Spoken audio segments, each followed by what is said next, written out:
കണ്ണൂർ ആറളം ഫാമിൽ കുട്ടിയാനയെ അവശനിലയിൽ കണ്ടെത്തി. 10-ാം ബ്ലോക്കിലെ കോട്ടപ്പാറയിലാണ് വനപാലകർ ആനയെ കണ്ടത്. അരുൺ പൂപ്പറമ്പയാണ് ചേരുന്നത് കണ്ണൂരിൽ നിന്ന്. അരുൺ, ഈ കുട്ടിയാനയ്ക്ക് എന്താണ് പറ്റിയത്? ഇപ്പോഴതിന്റെ ആരോഗ്യനില എങ്ങനെയുണ്ട്?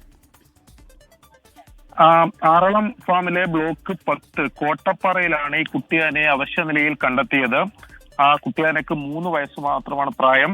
വനപാലക സംഘം രാവിലെ ഈ വനമേഖലയോട് ചേർന്നതാണ് 10-ാം ബ്ലോക്ക്. അപ്പോൾ അവിടെ പെട്രോളിംഗ് നടത്തുന്നതിനിടെയാണ് ഈ കുട്ടിയാനയെ അവശനിലയിൽ കണ്ടെത്തിയത്. എന്തായാലും ഈ കൂടുതൽ പരിശോധനകൾക്കും ചികിത്സക്കും വേണ്ടി കുട്ടിയാനയെ അവിടെ നിന്ന് ഈ ഫോറസ്റ്റ് കേന്ദ്രത്തിലേക്ക് എന്തായാലും മാറ്റിയിട്ടുണ്ട്. ഇതെന്ത് പറ്റും? ഈ ദേഹത്ത് മറ്റു മുറിവുകളൊന്നുമില്ല. അപ്പോൾ എന്താണ് ഈ കുട്ടിയാനക്ക് പറ്റിയിട്ടുള്ളത് എന്നെ സംബന്ധിച്ചൊക്കെ പരിശോധനകളും ചികിത്സയും നടത്തിക്കൊണ്ടിരിക്കുകയാണ്.